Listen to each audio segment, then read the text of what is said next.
আমরা তো তাদের স্বীকৃতি দিতে চাই জুলাই যোদ্ধা হিসাবে। এর পাশাপাশি আমি বলবো, গত 17 বছর বাংলাদেশের আনাচে কানাচে যারা শহীদ হয়েছে, নিহত হয়েছে, আহত হয়েছে, পঙ্গু হয়েছে, তাদের ব্যাপারটা আমাদের কিন্তু বিবেচনায় রাখতে হবে। তাদেরও গ্যাজেট হওয়া উচিত। যারা গুম হয়েছে, ইলিয়াস আলী সহ শত শত নেতা কর্মী ক্রস ফায়ারে গেছে, প্রত্যেককে শহীদের মর্যাদা দিতে হবে এবং তাদেরও গ্যাজেট করার জন্য আমি দাবি জানাবো। জাতীয় নেতারা এখানে উপস্থিত আছেন, আপনারা এটা বিবেচনায় নেবেন। আমরা তো কারো প্রতি বিমাতা সুলভ আচরণ করতে পারি না। সর্বাগ্রে জুলাই অবশ্যই তারা করেছে, আত্মাহুতি দিয়েছে, সরকারের পতন হয়েছে, হাসিনা পালিয়ে গেছে। বায়ান্নর ভাষা আন্দোলনে যারা শহীদ হয়েছে তাদেরকে আমরা স্বীকৃতি দিয়েছি জাতীয়ভাবে, এবং যারা সামনের কাতারে ছিল নেতা, প্রত্যেককে আমরা সম্মানিত করেছি জাতীয়ভাবে। আপনারা জানেন এগুলো। 69-এর গণ অভ্যুত্থানে যারা শহীদ হয়েছে তাদেরকে স্বীকৃতি দিয়েছি, তাদেরকে আমরা স্মরণ করি। নানানভাবে সরকার তাদের বিবেচনায় নিয়েছে বিভিন্ন সময়ে। 71-এর মহান মুক্তিযুদ্ধে যারা শহীদ হয়েছে তাদেরকেও আমরা স্বীকৃতি দিয়েছি। শহীদ পরিবারগুলোর কথা আমরা সঠিকভাবে কিন্তু লিপিবদ্ধ করতে পারি নাই, পরিবারগুলোর পাশে আমরা দাঁড়াতে পারি নাই। লক্ষ লক্ষ শহীদ মা বোনের ইজ্জত গেছে, সেগুলো কিন্তু আমরা সঠিক বিবেচনা করতে পারি নাই। এটাও আমাদের করতে হবে, না হয় ইতিহাস আমাদেরকে ক্ষমা করবে না। এর পরবর্তী পর্যায়ে আছেন 90-এর যোদ্ধারা আছে এখানে, তাদের ত্যাগ তিতিক্ষা, যারা নিহত হয়েছে, ডক্টর মিলন সহ অনেকেই আনাচে কানাচে, তাদের ব্যাপারটাও আমাদের সামনে নিয়ে আসতে হবে। শুধু এই জুলাই গণ অভ্যুত্থানের শহীদদের নিয়ে মাতামাতি করলে অন্যদের প্রতি অশ্রদ্ধা জানানো হয় আমি মনে করি। সুতরাং সকলকেই আমাদেরকে যোদ্ধা হিসাবে সামনের কাতারে নিয়ে আসতে হবে, স্বীকৃতি দিতে হবে।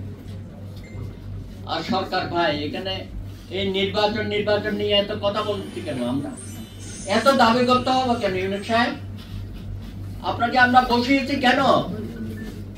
দেশের একটা ক্রান্তিকালে সকলে মিলে আপনাকে আমরা সমর্থন দিয়েছি, আর আপনি বলে বসলেন যে ছাত্ররা আমাকে বসিয়েছে, ওরা কি আমার নিয়োগদাতা। আবার এই নিয়োগটা কোথায় গিয়ে বললেন আরেকজন মাস্টার মাইন্ড। আপনার কথাবার্তার মধ্যে তো একটু অসঙ্গতি আমরা লক্ষ্য করছি ভাই। অতীত যারা বাংলাদেশে বা পাকিস্তান আমল থেকে যারা যুদ্ধ করেছে, যোদ্ধা, তারা তো কখনো এইভাবে মাঠে নেমে ক্ষমতার অংশীদারিত্ব চায় নাই। আপনাদের কি হয়েছে? সব জায়গায় বক্তৃতা করে বেড়াচ্ছেন, আবার বলেন আগামী দিনে ক্ষমতা যাওয়ার নাকি আপনাদের খুব নিশ্চিত হয়ে গেছে। ন্যাশনাল চিলড্রেন পার্টি, আমি এক সময় খেলাঘর করতাম শিশু কিশোরদের নিয়ে। আপনাদের কথাবার্তাকে মনে হচ্ছে যে আমরা কি শিশু কিশোরদের হাতে বাংলাদেশটা ছেড়ে দেব? আপনারা তো আপনাদের ভাই যারা শহীদ হয়েছে তাদের কথা বলছেন না। আপনারা এখন রাষ্ট্রীয় সমস্ত বিষয়ে কথা বলছেন, আন্তর্জাতিক বিষয়ে কথা অবশ্যই কথা বলবেন না কেন? ছাত্রদের তো এটাই ভূমিকা হওয়ার কথা। আমাদের ছাত্র জীবনেও আমরা তাই করেছি। কিন্তু আপনারা যে পথে রাষ্ট্রটাকে নিয়ে যাচ্ছেন, জুলাইয়ের যে জাতীয় ঐক্য আমরা সৃষ্টি করেছিলাম, সেই ঐক্যটাকে আপনারা বিনষ্ট করছেন সুস্পষ্ট ভাবে আমরা দেখতে পাচ্ছি। এটা কোনোদিনও জাতি আপনাদেরকে ক্ষমা করবে না। আজকে নানান ভাবে ফন্দিফিকেট করছেন নির্বাচনটা যাতে না হয়, দীর্ঘায়িত হয়। তার মধ্যে আবার অন্যান্য দল, আপনারা জানেন কারা কারা এনসিপির সাথে একই সুরে কথা বলছে। আবার স্থানীয় সরকার নির্বাচন নিয়ে বলছেন না এটা আগে হওয়া উচিত। কথার মার পেছ না। এমনি নানান সমস্যার মধ্যে আছে সরকার। তার সফলতা কতটুকু আপনারা বুঝতে পারছেন। প্রতিনিয়ত জীবন যুদ্ধে আমরা জর্জরিত। আইন শৃঙ্খলা বাহিনী, প্রশাসন, সব জায়গায় শেখ হাসিনার দোসররা বসে আছে। সেগুলো আমরা এখনো পরিষ্কার করতে পারি নাই। আর আপনারা নিজেরাই বলছেন নির্বাচনের পরিবেশ নাই। বাহ, কিভাবে বলেন আপনারা নির্বাচনের পরিবেশ নাই? কার প্রচার করছেন? কাদের ষড়যন্ত্রে আপনারা মেতে উঠেছেন? আপনারা তো আরেকটা বাংলাদেশকে গৃহযুদ্ধের দিকে ঠেলে দিচ্ছেন।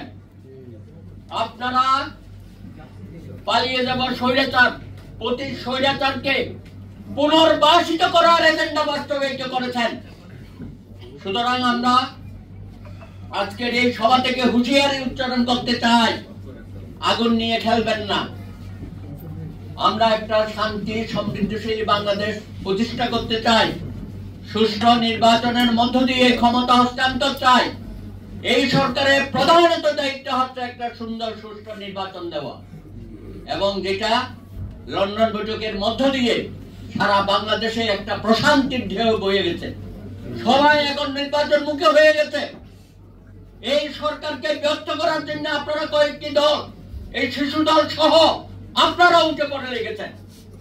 আমরা তো ঐক্যমতে পৌঁছেছি, বিভিন্ন বিষয়ে আমাদের ঐক্যমত হয়েছে। সংস্কারের বিষয়ে বিএনপি সহ আমরা 31 দফা 3 বছর আগে দিয়েছি।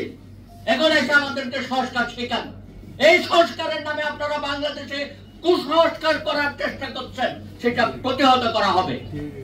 তাই আসুন আজকে সকলে মিলে এই সরকারকে বলি, জনাব তারেক রহমানের সাথে বৈঠকের মধ্য দিয়ে সারা দেশে যে বার্তা দিয়েছেন, সেই বার্তা অবশ্যই বাংলাদেশে কার্যকর করতে হবে।